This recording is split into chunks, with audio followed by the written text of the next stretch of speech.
I can't keep doing this to myself. I can't. Something's got to change, brother.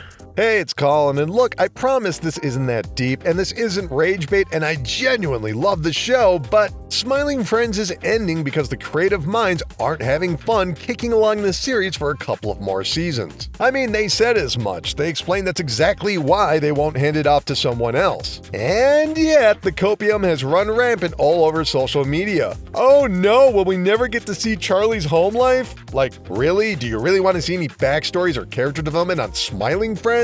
I sure as shit don't. You ever explain a joke and it got funnier? Because at this point, that's all they can do. Or else be doomed to be labeled random humor. Because here's the thing most fans seem to miss. All those deep-cut references to Chris Chan and Ralph Bakski's production style, they're clearly inside jokes. Like, remember when Seth MacFarlane stopped writing for Family Guy? I still like the show, but there's a clear difference between the personal early years and the writer's room of today. Even Seth said he doesn't always get the modern references. Well, good news, dude, because you just got another show. But do these guys on arguably the biggest career upswing of any animators currently working need or want to trade or mine their personal history for Adult Swim? I don't know about you, but that doesn't sound fun. Like, maybe they have an idea that doesn't really fit into Smiling Friends, and if they forced it in, who's gonna benefit from that vibe shift? I say it's better to just call it quits and make something new. And really, that makes a heck of a lot of sense when you consider Zach and Michael are American and Australian. Because when you add those together, you get a Brit.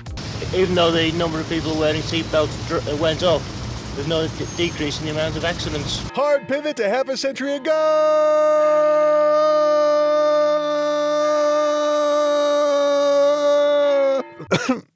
Way before John Cleese became an insufferable crank, but after the Monty Python TV show, he and his then-wife Connie Booth co-created, co-starred, and most importantly, co-wrote Fawlty Towers. Over the course of 4 years and 1 divorce, the entire series was capped at exactly 12 episodes. It wasn't that it told some grand story, it was just a sitcom. I'm gonna give you a damn good thrashing!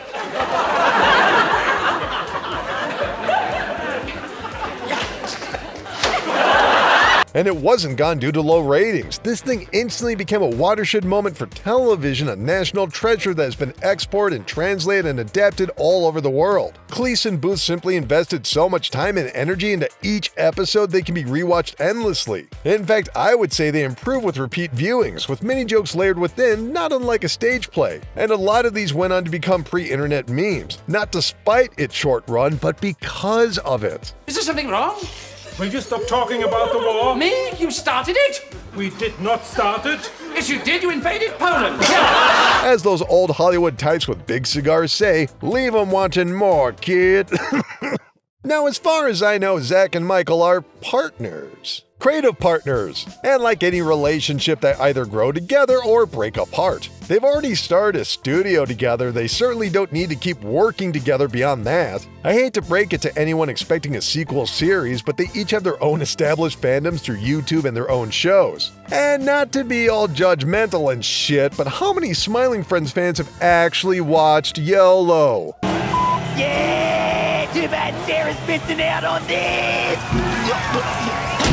Props to Zach for getting more attention for one he plays than Michael ever did for this absolute banger of a show from Cusack Creatures. It's packed with just as many surreal jokes and mixed media, but much more aesthetically observational than referential. Hey, shout out to art degree students! These corporate art creatures are gonna stay with me for a long time. And who could ever forget this musical number?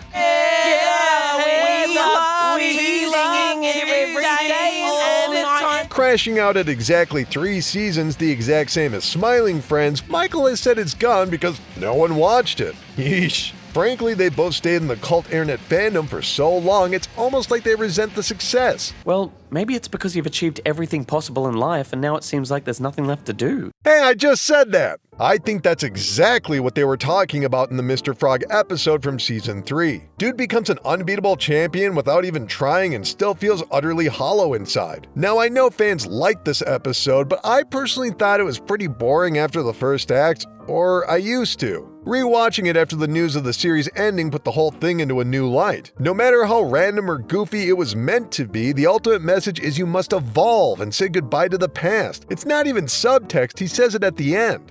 Goodbye, Now you see that guy playing Mr. Frog's dad? Ow, my fucking ears! Where the fuck did that come from? Who put that arrow on the screen? You think that's fucking funny? I'm trying to make a video for you! Anyway, that's Craig Barton. And if you know him from anything, it's The Office, a famously successful American sitcom that even the most ardent fans will say went on for a bit too long. Maybe it had some moments or maybe it didn't. I don't really know. I never watched it. I've got obscure cartoons to marathon. I don't want to come off like some knee-jerk elitist. But if we can't have them thrown out, then maybe it's time we just accepted the facts of the situation and hire someone to kill them. But I've pretty much had every coworker ever explain the jokes to me, and it all sounds like your girlfriend made you watch it. Sorry, I'm just telling the truth. Ironically, this very show is based off the original British Office, which ran for, brace yourself, 12 episodes. And 2 Christmas specials. Why? I shit you not, Ricky Gervais and Stephen Merchant directly cited Fawlty Tower's conservative output as a main influence. And just like that show's creators, one of them turned into a crank. A joke about race without being racist. But people hear the subject come up and they go, oh, no, that's not allowed, that's taboo. You can see any clip from any episode of The Office UK and you can probably place it even after one viewing. Meanwhile, so much American television beyond a handful of seasons becomes a bit of a blur. Let's just say there's a reason the Simpsons memes never left the single-digit years. She was stripped of her crown in a ceremony earlier today.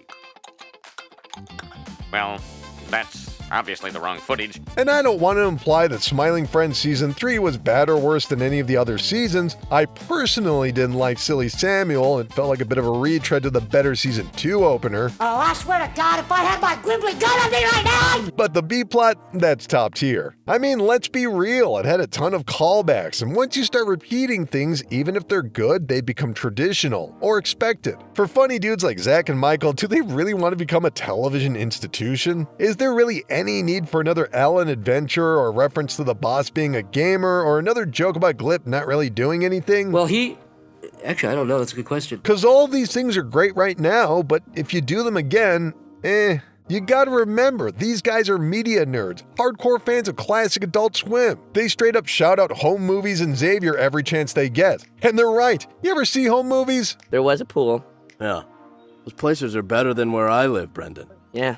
White-collar prison is better than where I live.